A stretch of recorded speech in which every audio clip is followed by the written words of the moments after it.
Iran युद्ध के बीच अब एक और नया युद्ध चल रहा है और यह युद्ध है फर्जी खबरों का युद्ध, जिसमें फेक न्यूज के जरिए नेताओं की मौत की फर्जी खबरें फैलाकर एक साइकोलॉजिकल वॉरफेयर भी लड़ा जा रहा है हर तरफ से। इजराइल के प्रधानमंत्री बेंजामिन नेतन्याहू की मौत की एक फर्जी खबर भी इसी मनोवैज्ञानिक युद्ध का एक हिस्सा है। इस फेक न्यूज को पूरी दुनिया में इतनी तेजी से सोशल मीडिया पर फैलाया गया कि 76 वर्ष के बेंजामिन नेतन्याहू को खुद एक वीडियो बनाकर पूरी दुनिया को यह बताना पड़ा कि भाई मुझे कुछ नहीं हुआ है, मैं जिंदा हूं। क्योंकि पिछले 2 दिन से सोशल मीडिया पर लगातार ये खबरें चल रही हैं कि वो ईरान के एक मिसाइल हमले में मारे जा चुके हैं।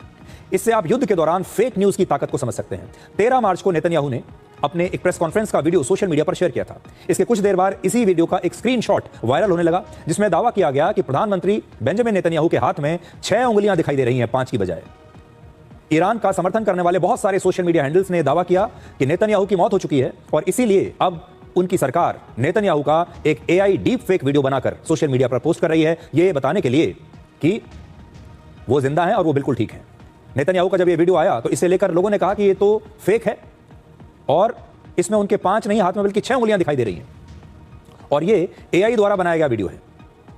और यह दावा किया गया कि उनकी मौत हो चुकी है, बल्कि यह भी कहा गया कि नेतन्याहू, उनकी पत्नी और इजराइल के रक्षा मंत्री तीनों ईरान के एक एयर स्ट्राइक में मारे गए हैं। इसके बाद नेतन्याहू की मौत पूरी दुनिया में सोशल मीडिया पर ट्रेंड करने लगी।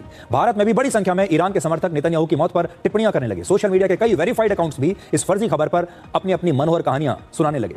इन्होंने नेतन्याहू की मौत की फर्जी खबर को ईरान की एक बड़ी जीत के तौर पर बताना शुरू कर दिया। किसी ने भी इतनी बड़ी खबर का फैक्ट चेक करना जरूरी नहीं समझा और सभी ने नेतन्याहू की मौत को लगभग सच मान लिया। किसी ने भी इस पर इजराइल के आधिकारिक बयान का इंतजार तक नहीं किया। अब आपको उस स्क्रीनशॉट की सच्चाई बताते हैं जिसके जरिए इस पूरे झूठ को फैलाया गया।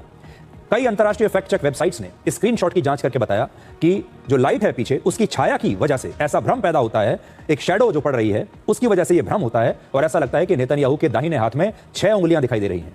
अब नेतन्याहू ने कॉफी पीते हुए सबसे पहले अपना एक वीडियो शेयर किया। इस वीडियो में उन्होंने कैमरे के सामने अपने दोनों हाथों की उंगलियां दिखाई और कहा कि आप सब देख लीजिए, आप सब उनके हाथों की उंगलियों को ठीक से गिन सकते हैं। ये देखिए। שלום ברשת שאתה בכלל מת? אני מת על קפה, אתה יודע מה? אני מת על העם שלי. איך הם מתנהגים, פנטסטי.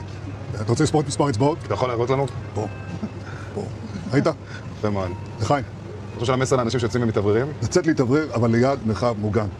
והעמידה שלכם היא מדהימה, נותנת כוח לי, לממשלה, לצה"ל, למוסד. אנחנו עושים דברים ש...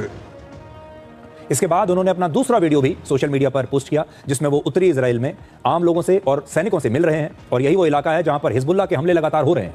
आज नेतन्याहू के पास दुनिया के सबसे शक्तिशाली ड्रोन्स हैं, सबसे शक्तिशाली मिसाइल्स हैं, बड़ी बड़ी। उनके पास ताकतवर एयरफोर्स है, टेक्नोलॉजी है, उनके पास सेना है और बड़े बड़े हथियार हैं जिन्हें वो कहते हैं कि दुनिया के सबसे घातक हथियार उनके पास हैं। लेकिन इस युद्ध के समय में भी वो अपना कीमती समय अपने वीडियो बनाने में इसलिए लगा रहे हैं क्योंकि उन्हें अब दुनिया को युद्ध में जीत के बारे में बताने की बजाय ये बताना पड़ रहा है कि वो जिंदा हैं। שיר ושיר. איזה יופי פה. תודה רבה. תודה, תודה לכם. תודה רבה. תודה לכם. טוב, קצת לספוג שמש. תודה לכם.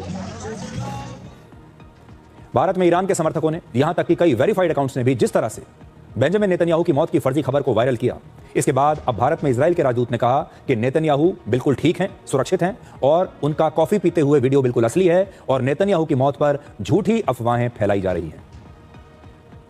So first of all, yes, Prime Minister Netanyahu is alive. I saw him personally when I was in Israel more than once. Yes, this video, the cafe, is not AI fabricated. So, there's a lot of disinformation. I think it derives from the fact that the Iranian side and those who are accomplices to them are trying to cover for the weakness. नकली screenshots, fake videos, फर्जी post social media पर अब दुष्प्रचार का एक बहुत बड़ा हथियार बन चुके हैं और हैरानी इस बात की है कि भारत में भी बड़ी संख्या में लोग इस मनोवैज्ञानिक युद्ध का हिस्सा बन गए हैं और भारत में बैठकर ये लोग ईरान युद्ध पर फर्जी खबरें और अफवाहें फैला रहे हैं। लेकिन वो ये बात भूल जाते हैं कि उनके इस तरह के दुष्प्रचार से पूरी दुनिया में भारत की छवि भी खराब होती है। दुनिया भर की सेनाएं अपने पास एक से एक खतरनाक हथियारों का दावा करती हैं, बड़ी बड़ी मिसाइल्स होने का दावा करती हैं, उनके पास बड़े बड़े बॉम्ब्स हैं। लेकिन इस समय दुनिया का सबसे बड़ा हथियार है दुष्प्रचार, फेक न्यूज या फिर कह लीजिए प्रोपेगेंडा।